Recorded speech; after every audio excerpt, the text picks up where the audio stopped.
is pushing deeper into the Reich than any daylight raid has ever gone. And flying alongside them, something that by every calculation the Luftwaffe had ever made should not exist. Single-engine American fighters, escorting bombers over Berlin itself. For the tail gunner of a B-17 at that altitude, the outside temperature is 40 degrees below zero. His oxygen mask is frozen to his face. He has watched on every mission since October formations of his friends fall out of the sky. This morning, when he looks off his wingtip, he sees something he has never seen this deep into Germany. A silver fighter, American markings alongside him, all the way out. Reichsmarschall Hermann Göring, 51 years old, had spent years making a specific public promise. No Allied fighter, he had declared, would ever escort bombers this far into Germany. The physics would not allow it. The fuel mathematics would not allow it. And yet, here they were, P-51 Mustangs, silver and olive drab, 450 caliber machine guns apiece, long-range drop tanks under the wings, turning the previously suicidal daylight bombing campaign into something the Luftwaffe could no longer stop. Göring would later tell his American interrogators in the transcripts preserved from 1945 that when he saw Mustangs over Berlin, he knew the war was already decided. But here is what Göring did not understand. Here is what nobody on the German side understood.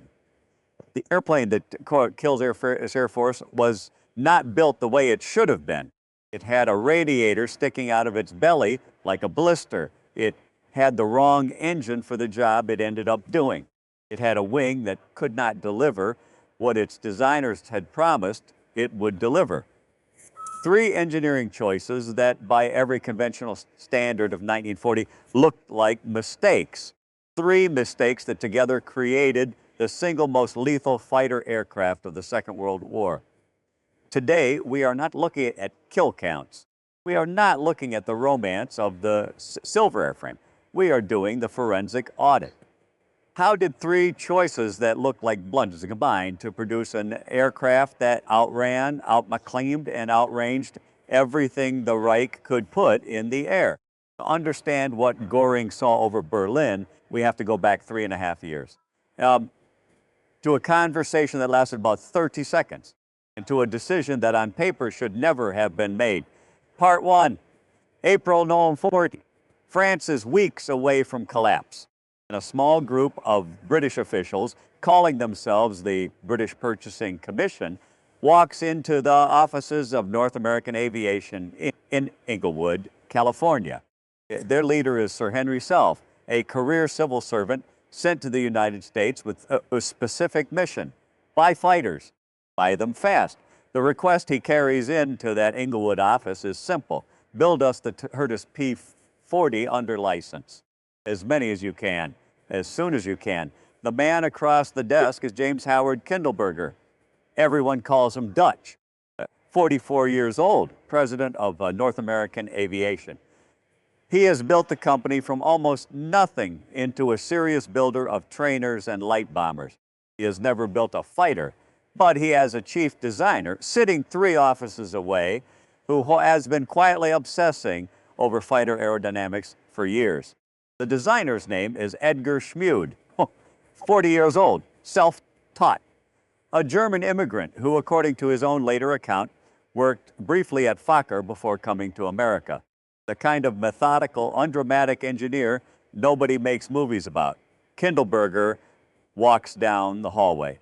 According to Schmude's own memoir, preserved in his personal papers, the conversation that follows lasts perhaps 30 seconds. Kindleberger asked whether they should build P-40s. Schmude, who has been waiting for years for a question like this one, gives an answer that would become part of aviation history. He says they should not build an obsolete airplane. He says they should build a new one. That is the entire conversation. That is the moment the P-51 Mustang comes into existence. Not in a wind tunnel, not on a drawing board, in a hallway, in perhaps 30 seconds. But what Schmude is proposing is, on its face, impossible. Kindleberger went back to Sir Henry Self and made a counter offer that no sensible businessman should ever have made. North American Aviation would design a completely new fighter from scratch, engineer it, tool it, build a working prototype, and have it flying in 120 days, 4 months. For comparison, the P-38 Lightning had taken 2.5 years. The P-47 Thunderbolt, nearly 3.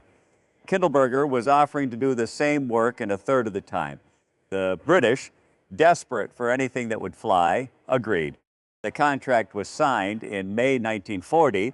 Every fighter designer in the United States would have said the promise was insane. And later, in memoirs and interviews, some of them said exactly that. The men who had signed the contract knew all of this. They did not care, because the men in the North American design room had already been thinking about a fighter for years. They had ideas, they had sketches, they had opinions about what every other fighter in the world was doing wrong. They were about to prove those opinions on the ramp at Mines Field. The prototype was designated NA-73X, civil registration NX 19998. It was rolled out onto the ramp at Mines Field, the airfield that today is Los Angeles International Airport, in what North Americans' own records call 102 days.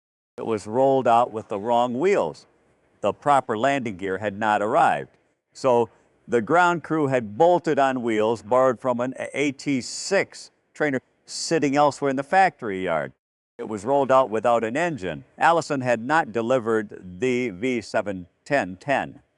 The engine bay sat empty, and it was so fresh photos for the newspaper reporters gathered outside the hangar with wooden dummy exhaust stacks nailed into the empty cowling. So it would look in the black and white press photographs like an airplane. It was an idea about an airplane, but it was an idea that had been built in 102 days. When the engine finally arrived, when the freelance test pilot Vance Breese climbed into the cockpit on October 26, 1940, and taxied out for the first flight, the aircraft was airborne for 5 minutes. He landed, he checked it, he took it back up 10 minutes later. And the men who had built this thing knew, before Breese was even back on the ground the second time, that they had something strange on their hands. Strange because of what was hanging under its belly, because Edgar Schmude, under the pressure of the deadline, had made a decision that every other fighter designer in the world would have called a mistake. He had put the primary radiator in the worst possible place, not under the engine, where the Curtiss P-40 put it, not in the wing roots, where the Supermarine Spitfire put it, not tucked flush with the fuselage, where every drag calculation of the era said it should go.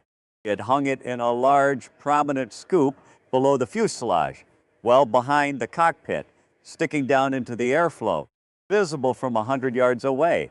The British accepted the aircraft anyway. The first production contract was signed. 320 airframes, designated Mustang Mark I by the Royal Air Force. But inside the community of American fighter designers, there was a quiet assumption that North American had gambled and lost. And then on the fifth flight, the prototype crashed. November 20, 1940, Paul Balfour, North American's chief test pilot, was assigned to fly NA-73X for a high-speed test. According to the account Schmude preserved in his first notes, the designer himself offered to walk Balfour through the fuel system before takeoff. Balfour reportedly declined. One airplane, he said, was like another. About 12 minutes into the flight, Balfour ran out of fuel. He had failed to switch to the reserve tank. The Allison engine quit. Balfour came down in a plowed field west of Lincoln Boulevard. The prototype, the single existing example of the airplane that would one day be called the P-51 Mustang, flipped onto its back. Total flight time on the airframe, 3 hours and 20 minutes. The program could have ended there, on a plowed field, with a designer's warning that had been waved off. It did not. The airplane was hauled out of the field and rebuilt A new test pilot, Robert Chilton, took over the program, and when Chilton got into the rebuilt NA-73X, he wrote a note that survives in his own records. He said the airplane was clean flying. He said it had no bad vices, an airplane that every designer said should not fly. Built in 102 days, crashed on its 5th flight, and now handling better than any fighter in American service. The engineers at North American knew something the rest of the aviation world did not. They knew why the scoop was there. Lee Atwood, vice president of North American Aviation, explained it decades later in an article he wrote for Aeroplane magazine in May of 1999. At full power, Atwood wrote, the propeller of a Mustang produced approximately 1,000 pounds of thrust, and the cooling and drag from the radiator was on the order of 400 pounds. Read those numbers again. Nearly half of every pound of thrust the engine produced was being spent just to keep the engine from melting itself. That was the central problem of every liquid-cooled fighter in 1940. Not how to make the engine powerful, how to cool it without destroying the airplane's performance.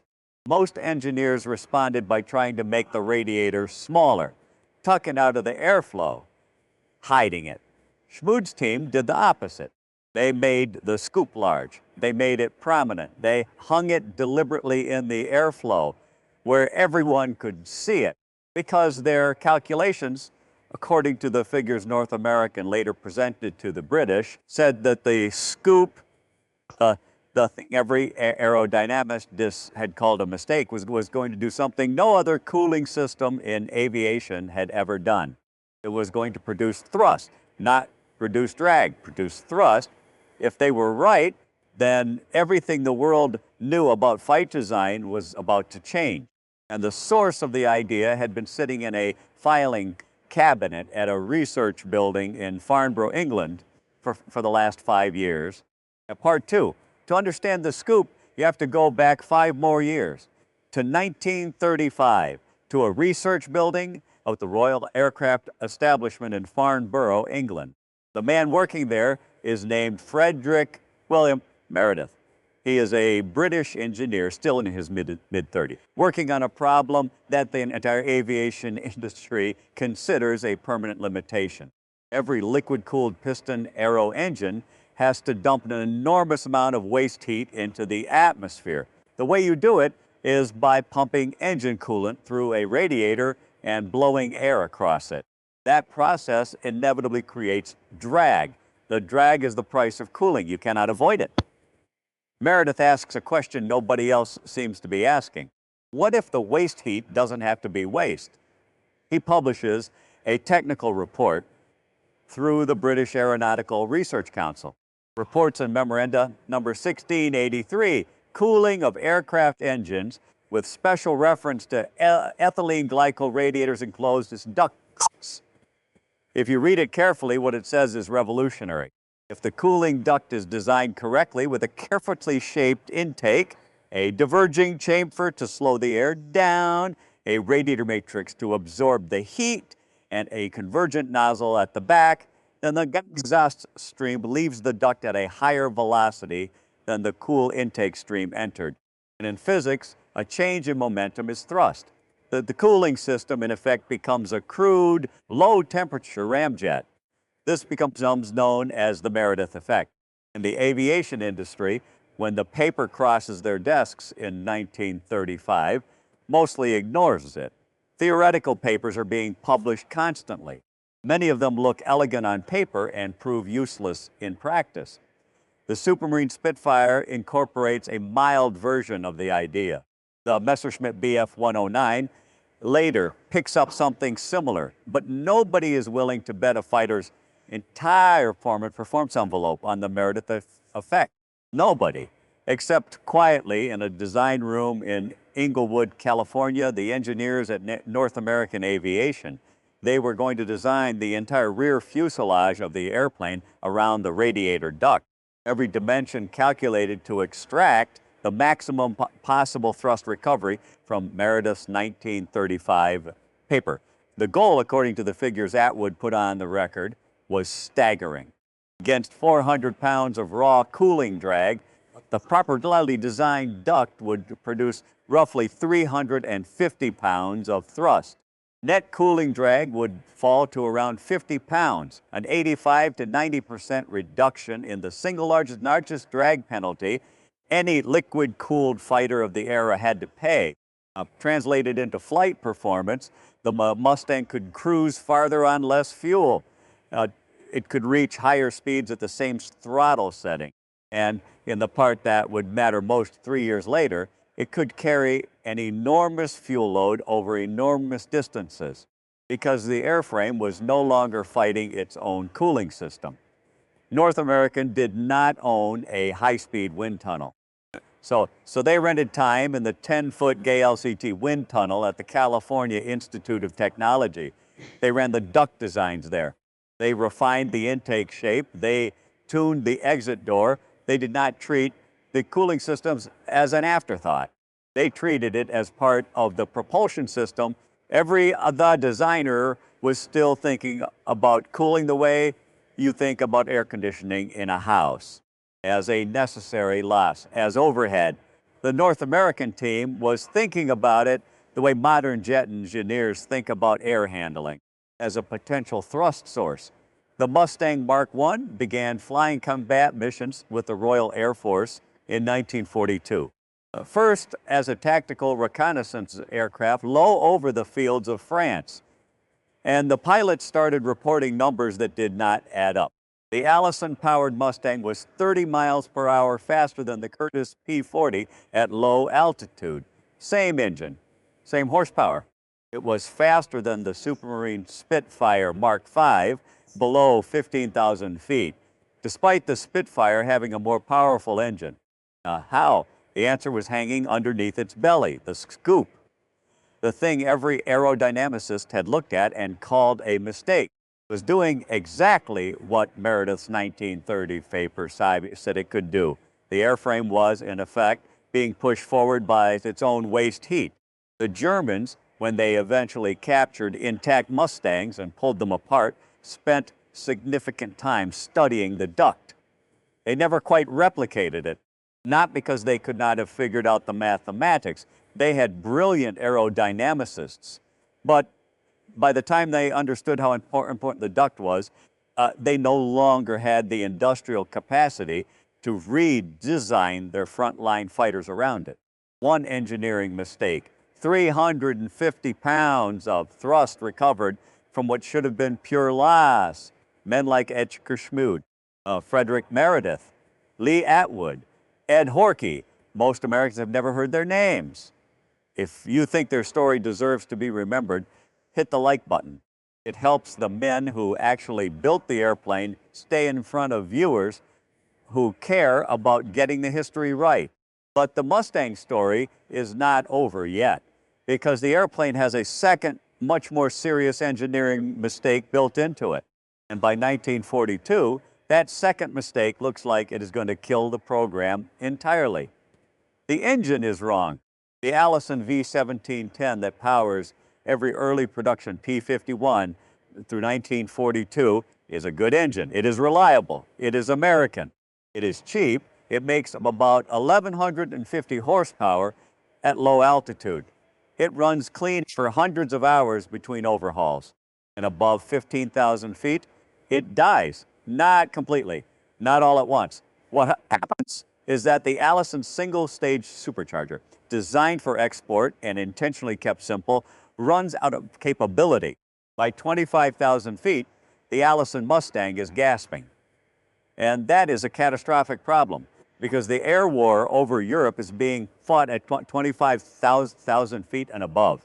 The Luftwaffe's top-line fighters, the Messerschmitt Bf, 109F and G, the Focke-Wulf FW-190, are optimized for high-altitude combat. American and British bombers are cruising at 25 to 30,000 feet. The Spitfire Mark IX, powered by the Rolls-Royce Merlin 61, with its two-stage, two-speed supercharger, works at those altitudes. The Mustang, the fastest Allied fighter at low altitude, is useless as a high-altitude interceptor. The Royal Air Force uses it for level ground attack, tactical reconnaissance, shooting up German trains and truck convoys in occupied France.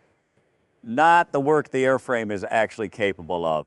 By the spring of 1942, there is a real possibility that the Mustang will go down in history as a clever airframe attached to the wrong engine. And then on April 30, 1942, at a Royal Air Force airfield in Duxford, England, a single test flight changes everything.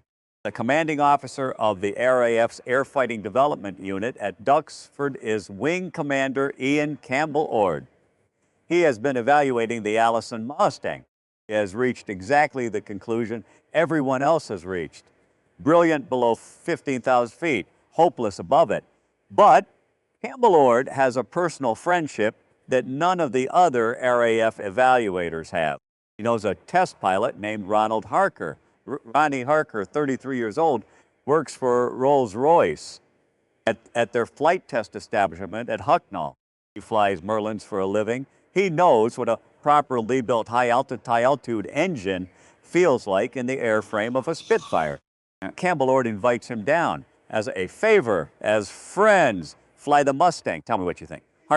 Harker takes the Mustang, serial number AG422, up on the afternoon of April 30, 1942. He flies it for 30 minutes. That is all, 30 minutes. And when he lands, the most consequential engineering memo of his career has already written itself in his head. The Mustang airframe, Harker rates in his formal report to Rolls-Royce, is among the best he has ever flown. It responds to the controls in a way that suggests very careful aerodynamic work. What it needs is the new Rolls-Royce Merlin 61 with its two-stage, two-speed supercharger, the same engine that is transforming the Spitfire Mark IX. And put that engine in this airframe, and you will produce a fighter without equal at any altitude. That was it. One 30-minute flight. One test pilot from the right company invited down by a friend. The entire course of the air war over Europe pivots on those 30 minutes. The memo goes to Rolls-Royce management, then to the British Ministry of Aircraft Production. Then, after sustained lobbying at the highest levels, including from Lieutenant Colonel Thomas Hitchcock, the American Assistant Air Attaché in London, it reaches the United States Army Air Forces. The British move first. Rolls-Royce converts 4 Allison Mustang airframes at Hucknall in June 1942, designated Mustang X. Ronald Shepard, Rolls-Royce's chief test pilot, takes the first one into the air on October 13, 1942. The performance is immediate and dramatic. The airplane that had been gasping at 25,000 feet is now climbing past 30,000 feet, holding 430 miles per hour of level speed. The Americans, meanwhile, have been doing the same thing independently. North American's engineering team has begun converting 2 P-51 airframes to take the Packard-built license version of the Merlin, the V-1652-3. On August 26, 1942, 3 months before the first American-built Mustang has even flown, the United States Army Air Forces places an order for 400 P-51B fighters, bought sight unseen, on the basis of the RAF's test data and 30 minutes of flight time by a British test pilot at Duxford. On November 30, 1942, Robert Chilton, the same Chilton who had taken over from Balfour after the crash in 1940, takes off from Minesfield in the first XP-51B.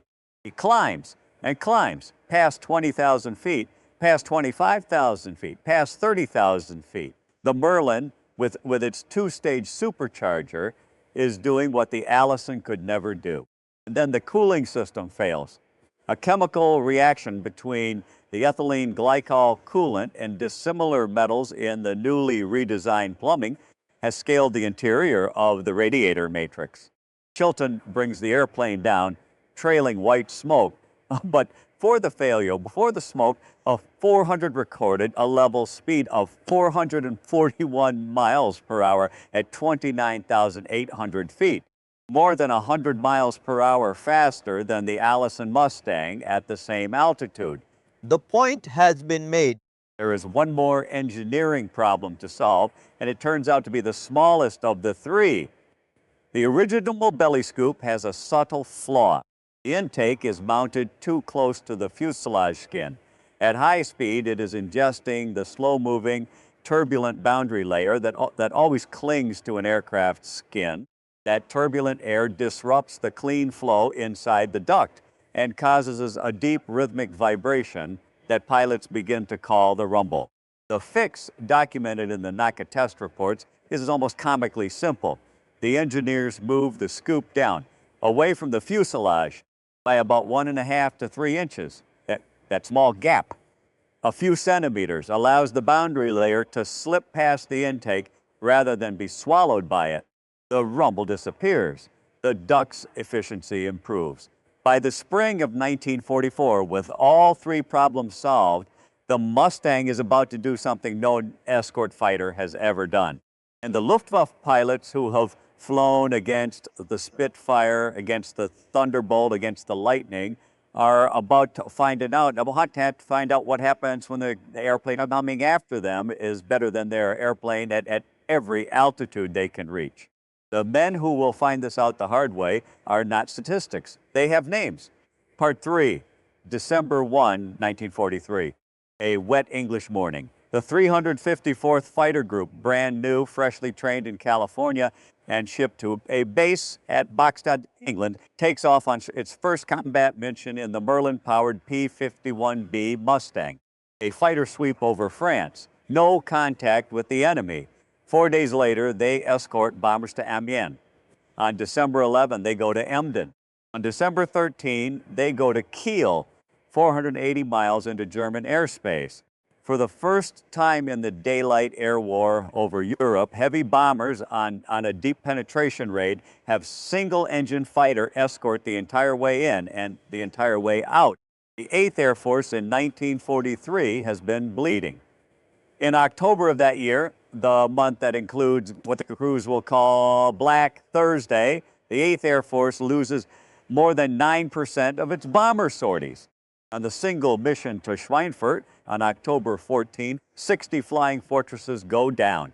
600 American airmen killed or captured in one afternoon. The bomber crews call it the worst day of the war. The P-51B is about to change that equation. Not in a year, in a matter of weeks. Between December 1943 and February 1944, the Mustang's escort range, extended by two 108-gallon external drop tanks, moves from 480 miles into Germany to more than 700 miles. Berlin is inside the circle now, and then on January 6, 1944, Major General Doolittle, 47 years old, the man who had led the raid on Tokyo less than 2 years earlier, takes command of the 8th Air Force. Doolittle looks at the pre-existing fighter doctrine, the doctrine that says fighters must stay close to the bombers, escort them, protect them, and he tears it up. Under Doolittle's new order, the fighters are released. Their mission is no longer to defend the bombers. It is to find the Luftwaffe, wherever it can be found, in the air, on the ground, above the bomber stream or 100 miles away from it. Find the Germans, kill them. The Mustang has just been given permission to hunt. On January 11, 1944, a lieutenant colonel named James Howard, 30 years old, a former Navy pilot who had flown P-40s with the American Volunteer Group in China, is flying a P-51B he is named Ding Hao after a Chinese greeting he had learned in Kunming. He is escorting B-17s on a deep penetration raid near Aschersleben in central Germany. The confusion of a heavy Luftwaffe interception, Howard becomes separated from his wingman, from his flight, from his squadron. He finds himself alone above a bomber formation with more than 40 German fighters in the immediate area, pressing home attacks against the fortresses below. James Howard does not run. For the next 30 minutes, according to the Medal of Honor citations and the corroborating accounts of the bomber crews who watched it happen from below, Howard engages the Luftwaffe fighters single-handedly. He shoots down 3. He damages a 4th. he breaks up successive attacks against the bomber formation, diving, climbing, turning, alone. When the B-17 crews land back in England that evening, they file reports describing a lone silver defending them against what looked like the entire German Air Force. James Howard becomes the only fighter pilot in the European theater of operations to receive the Medal of Honor. 1 month later, February 23, 1944, the 8th Air Force launches Big Week, Operation Argument. Bombers hit German aircraft factories across central and southern Germany, Regensburg, Augsburg, Schweinfurt again, and the Mustangs go with them all the way. According to statistics later compiled at the National World War II Museum and still discussed by historians, Mustang pilots and their P-47 counterparts destroy roughly 17% of the Luftwaffe's experienced fighter pilot corps in 6 days. 17% of the trained combat pilots of a major industrial power in less than a week. Just after that, on March 4, 1944, the 4th Fighter Group, based at Debden, commanded by Colonel Don Blakesley, a former Eagle Squadron pilot, escorts the first American bombers all the way to Berlin. 1,100 miles round trip, above 30,000 feet. Silver fighters over the Reich capital. The airplane Goering said could not exist. It was over his city. Then there was a pilot named George Preddy, born in Greensboro, North Carolina. Slight of build, quiet, methodical. His squadron commander, Lieutenant Colonel John C. Meyer of the 487th Fighter Squadron, 352nd Fighter Group, will later write of him that George Preddy was, in his estimation, the greatest fighter pilot who ever squinted through a gun sight. On August 6, 1944, Preddy is escorting bombers to the Hamburg area. At 30,000 feet, he spots more than 30 Messerschmitt Bf-109s forming up to attack a box of B-17s below. He leads his flight in.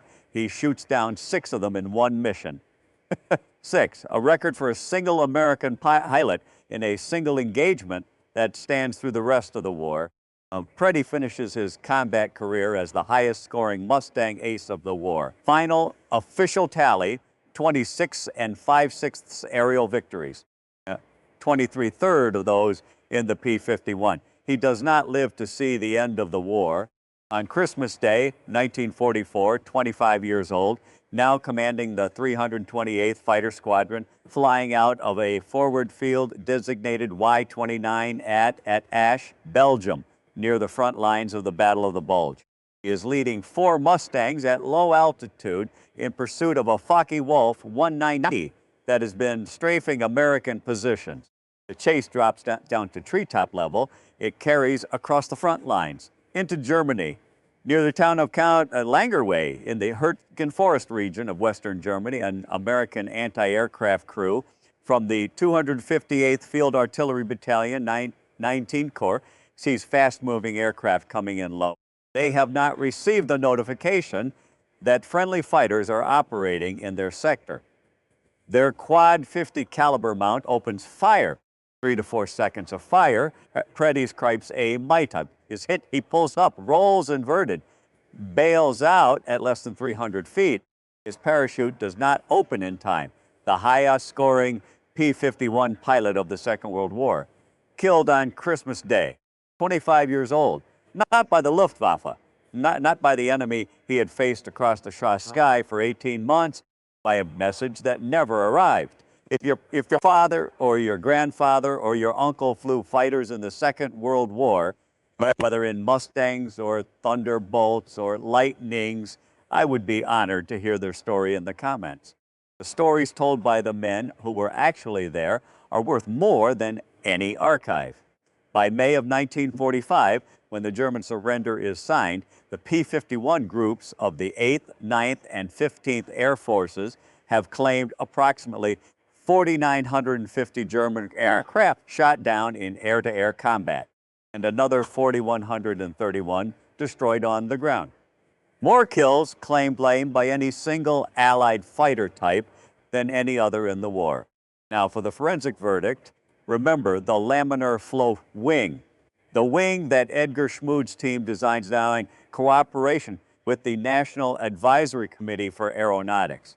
The wing that was supposed to hold smooth, orderly airflow across a larger portion of its surface, producing far less drag than any conventional wing. Here is the truth about that wing. According to post-war NACA studies, the Mustang's wing almost never maintained true laminar flow in service. Rivet heads, panel seams, paint lines, dust, battle damage, insect residue, all of it rough enough that the boundary layer transitioned to turbulent flow far earlier than the theoretical airfoil shape predicted. The wing failed at the exact thing its designers had promised it would do, but the airfoil shape itself was an exceptional high-speed design. Even without true laminar flow, the Mustang's wing gave it a tactical Mach number of about 0.78, meaningfully higher than the BF-109 and the FW-190 at 0.75, dramatically higher than the P-38 Lightning at 0.68 and the P-47 Thunderbolt at around 0.71. In the thin air above 30,000 feet, where the Luftwaffe had always held the advantage, the Mustang could push harder before controls went heavy and the airplane started fighting the pilot.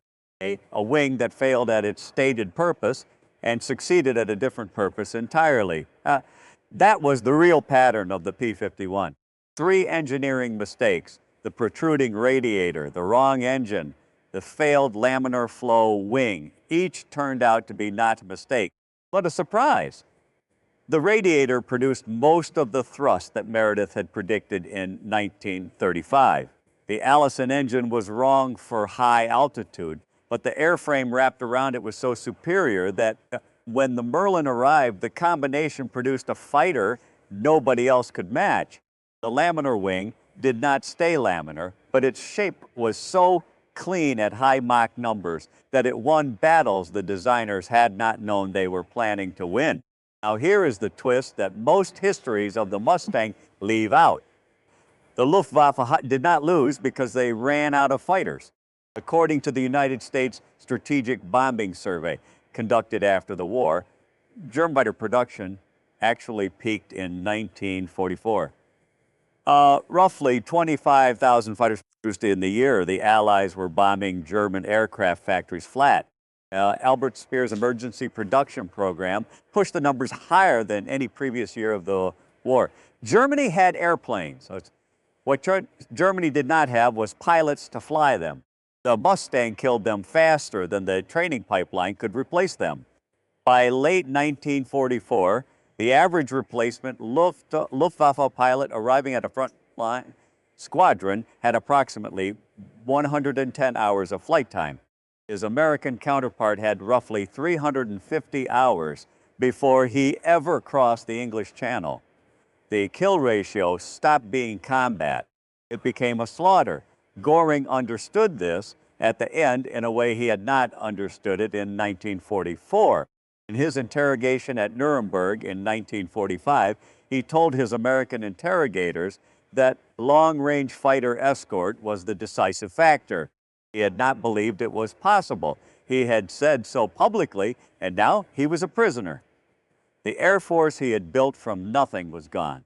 The mathematics that had killed it were not the mathematics of production. They were the mathematics of pilots. And those mathematics had been set in motion by 3 engineering choices made in an Inglewood design room in the summer of 1940. The final numbers are worth saying out loud. Approximately 15,586 P-51s were built at a cost about $50,000 each, cheaper than a P-47 Thunderbolt at roughly $80,000, a fraction of what a B-17 cost at approximately $150,000. The 8th Air Force's bomber loss rate, which had been over 9% in October of 1943, fell below 3.5% by February of 1944. A matter of weeks after the Merlin Mustangs arrived in quantity, deep daylight penetrations into Germany went from suicidal to routine. James Howard came home with the Medal of Honor. George Preddy was buried at the Lorraine American Cemetery in France. His brother Bill, also a Mustang pilot, was killed over Czechoslovakia 4 months later. Ronald Harker, the Rolls-Royce test pilot whose 30-minute flight at Duxford had set the whole Merlin program in motion, lived until 1999. Edgar Schmood kept designing airplanes at North American.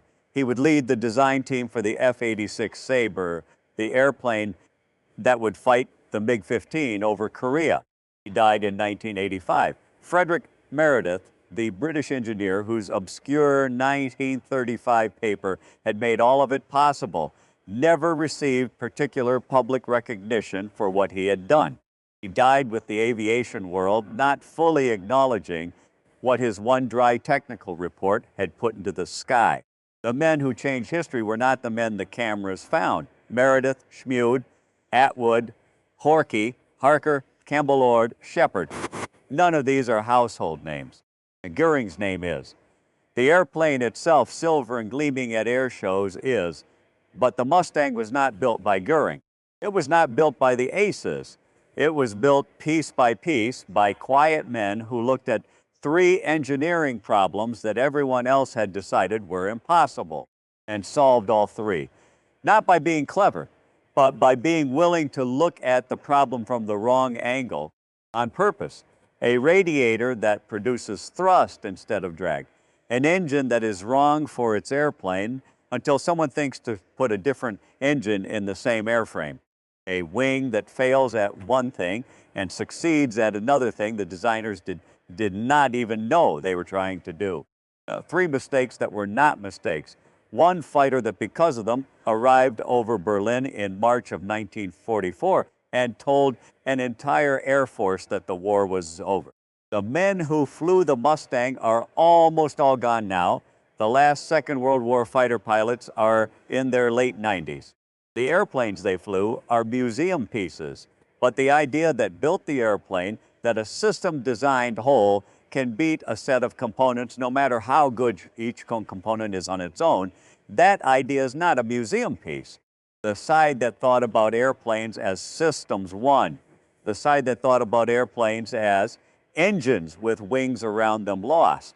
If this forensic audit gave you something to think about, hit the like button. Subscribe if you want the next chapter.